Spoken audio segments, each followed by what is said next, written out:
5 luglio 1998. Si fa chiamare con un nome altisonante, Robert von Palas Kolbaschenko. È ricchissimo e ha amici potenti ai vertici della polizia e del governo sudafricano. Comanda un esercito privato di 120 mercenari russi, marocchini e tedeschi, con il quale terrorizza Città del Capo, ed è protetto dal passaporto della nazione arcobaleno, ottenuto dopo l'elezione a presidente di Nelson Mandela. Ma l'epopea di Vito Roberto Palazzolo, alias Robert von Palas, 52 anni, uno dei super latitanti di Cosa Nostra, con alle spalle una carriera che passa attraverso il celebre processo Pizza Connection, è forse arrivata ad una svolta. Lui, che secondo il pentito Franco Di Carlo è il gestore del denaro di Totò Riina presso una banca di Ginevra. L'Italia e gli Stati Uniti hanno chiesto al ministro della giustizia sudafricano l'estradizione di Palazzolo. Poche settimane fa una delegazione dell'FBI e della polizia italiana ha avuto un colloquio decisivo con Anton Ackerman, celebre magistrato sudafricano, titolare dei processi più delicati contro rappresentanti del vecchio regime dell'apartheid. E questa volta sembra proprio che il muro di omertà che ha coperto Palazzolo stia per crollare.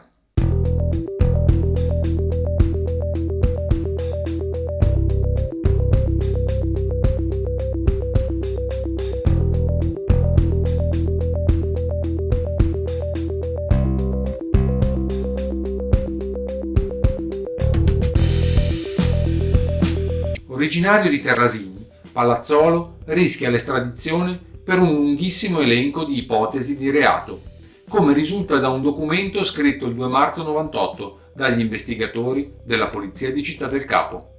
Traffico di droga, estorsioni e racket, prostituzione, commercio di armi, acquisto illegale di diamanti e vendita di avorio. Sono queste le attività attribuite al ricercato e al suo entourage, costituito da altri latitanti italiani e da mercenari che lavorano sotto la copertura di una società di sicurezza per la difesa delle installazioni minerarie. Le autorità di Pretoria, infatti, elenca 9 membri della cupola sudafricana che agiscono in Sudafrica come suoi aiutanti di campo: Salvatore Totino Morettino, Christian Palazzolo, Roberto Fara, Carlo Polla, Andrea Satori, Luca D'Alesio, Giornata D'Alesio, Giovanni Burgio e Roberto Mattei Santarelli. Sarebbero invece 3 i boss siciliani latitanti ospitati da Palazzolo: Giovanni Bonomo, Giuseppe Gelardi e Mariano Tullio Troia. I 3 vivrebbero indisturbati tra Città del Capo, Johannesburg e una grande tenuta di caccia nella savana della Namibia.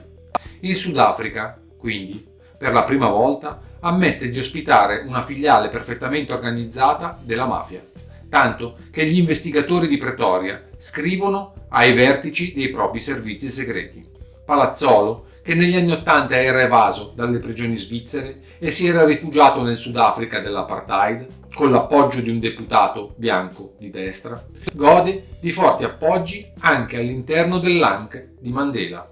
Secondo il responsabile in Sudafrica dell'Interpol, Dave Bruce, a ostacolare finora l'estradizione è stata la stessa legge sudafricana, che non prevede il reato di associazione mafiosa. Ma Thabo Mbeki, numero 2 di Mandela e suo delfino, ha ordinato di fare chiarezza. Anche l'FBI è intervenuta e ora Von Palas rischia un viaggio di solo ritorno. Ma in realtà l'estradizione di Vito Palazzolo rimane bloccata. 1 aprile 2012. Il primo a comprenderne il ruolo all'interno di Cosa Nostra era stato Giovanni Falcone, che seguiva in modo maniacale la pista dei soldi, come principale strumento investigativo. In questo senso Vito Roberto Palazzolo era e resta un personaggio chiave, in grado di svelare misteri sui canali di riciclaggio dei piccioli fatti in Sicilia con droga e appalti. Non a caso i carabinieri di Palermo, che in collaborazione con l'Interpol sono riusciti ad arrestarlo all'aeroporto di Bangkok, lo considerano ancora il cassiere dei boss Riina e Provenzano, definizione che Palazzolo considerava una vera offesa. È un grande disonore, diceva, essere indicato come tesoriere dei 2 più grandi criminali d'Italia.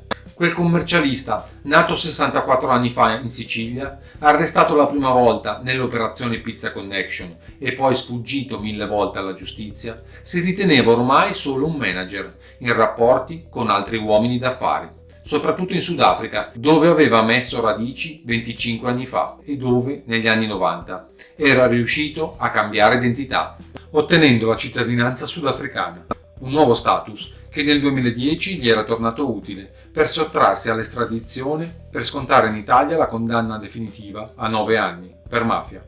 Per l'Alta Corte un reato troppo sfuggente e dunque non applicabile ai cittadini sudafricani.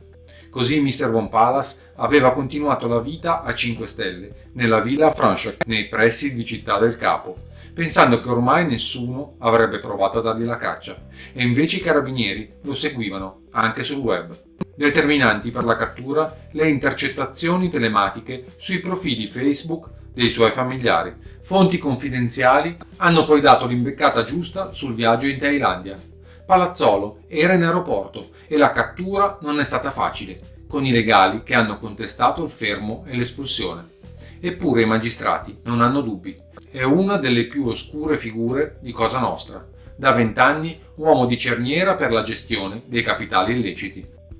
Manca dalla Sicilia dall'82, ma avrebbe continuato ad operare per le cosche, anche se ufficialmente era un manager ben inserito. Stando a quanto accertato dagli inquirenti in Sudafrica, gestiva delle sorgenti idriche dalle quali viene imbottigliata l'acqua Eau de Vie, con un contratto di fornitura in esclusiva con la compagnia di bandiera South African Airways. Risulta titolare di un istituto di sicurezza personale, proprietario di un allevamento di struzzi da riproduzione e di una riserva di caccia frequentata dai bei nomi della finanza.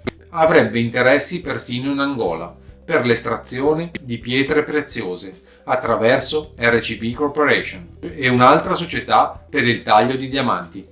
Di grande interesse per gli inquirenti i rapporti d'affari col conte Riccardo Augusta, figlio di Corrado, al quale avrebbe venduto le sue proprietà, pare solo per sottrarsi ad una possibile confisca dei beni.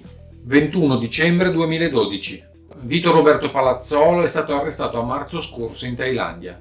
Ieri è arrivato l'ordine di estradizione in Italia e adesso molti si chiedono che farà e che cosa dirà Palazzolo. Giunto a 65 anni d'età e con la prospettiva del 41 bis. Il riciclatore della mafia, quello che per il pentito Nino Giuffrè fu il punto di riferimento principale di natura economica dei corleonesi, in modo particolare Totò Riina e Bernardo Provenzano, potrebbe tentare di sfuggire ai rigori del carcere duro, collaborando con i magistrati. Non ci opporremo all'estradizione, annuncia il suo avvocato. E il discorso, già avviato, con i pubblici ministeri di Palermo e i poliziotti del Servizio Centrale Operativo, potrebbe arrivare a compimento. Parole apparentemente chiare, anche se poi l'avvocato aggiunge: Palazzolo nega di aver avuto a che fare con Cosa Nostra, però sostiene di poter spiegare i segreti del riciclaggio mondiale. Potrebbe far luce su molti misteri e sui suoi rapporti con istituzioni ed esponenti di vari enti italiani. È stato titolare di una banca legata al Credit Suisse, che ha avuto tra i suoi clienti la CDU tedesca del presidente Helmut Kohl. Conosce i meccanismi del sistema bancario internazionale come pochi. Certamente non è un santo, ma ridurlo a castiere di Riina è un po' bizzarro. Sembra di capire che il ruolo di investitore dei corleonesi gli vada stretto, quasi fosse una diminuzio, per uno che è stato socio del conte Augusta, quello che produceva elicotteri. Forse anche per questo Provenzano lo stimava al punto di dire a Giuffrè che quel che Palazzolo toccava si trasformava in oro.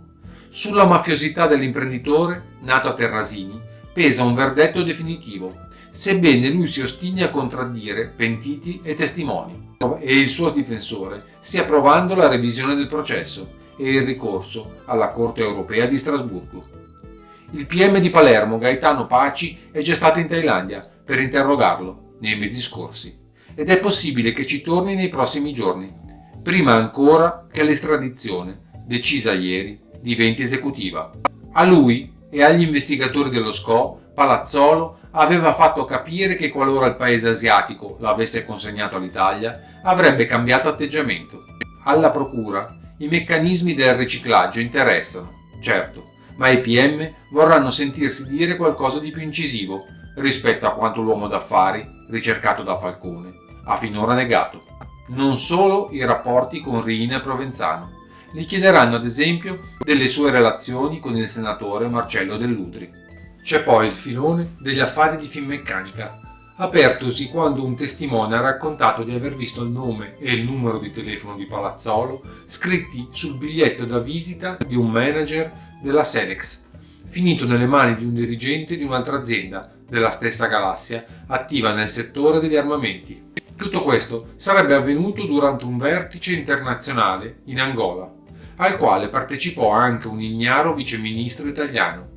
Il testimone, che all'epoca era responsabile di Finmeccanica per l'Africa meridionale, disse di aver messo in allarme i capi del suo gruppo, ma agli inquirenti palermitani Palazzolo ha negato di aver preso parte a quella riunione. Per apparire credibile ai PM, c'è da ritenere che il neoestradato dovrà essere un po' più convincente di quanto sia stato finora. Ora comincia una nuova partita, spiega il suo difensore. Mi auguro solo che non faccia la fine di Michele Sindona. Ma perché dovrebbe morire in cella con un caffè avvelenato? Che messaggi lancia l'avvocato? In passato mi ha assistito e ha svolto ruoli di grande rilievo. La sua presenza in Italia potrebbe alimentare strane idee. 19 dicembre 2013. Ieri sera è salito su un aereo a Bangkok per arrivare stamattina in Italia, dove l'aspettano 9 anni di galera, molto probabilmente al 41 bis, se sarà accolta la prevedibile proposta di carcere duro riservata ai capimafia, perché lui, Vito Roberto Palazzolo, 66 anni, è considerato tale. L'attività del Servizio Centrale Operativo della Polizia e della Procura palermitana hanno fatto sì che dopo lunghe procedure la giustizia di quel paese concedesse l'estradizione divenuta operativa ieri sera. Ora si tratta di vedere se l'imprenditore abituato alla vita agiata accetterà la detenzione, presumibilmente al carcere duro, o deciderà di collaborare con i magistrati, svelando i segreti, non solo di mafia, di cui gli inquirenti, non solo antimafia, lo considerano depositario. Ma Vito Palazzolo non parla, non si pente. 20 marzo 2019. Vito Roberto Palazzolo è tornato libero. L'uomo che è considerato il cassiere di Cosa Nostra ha infatti ottenuto l'affidamento in prova ai servizi sociali. Era stato condannato a 9 anni di carcere per concorso in associazione mafiosa. Condanna parzialmente espiata nel carcere di Opera a Milano, prima dell'affidamento in prova.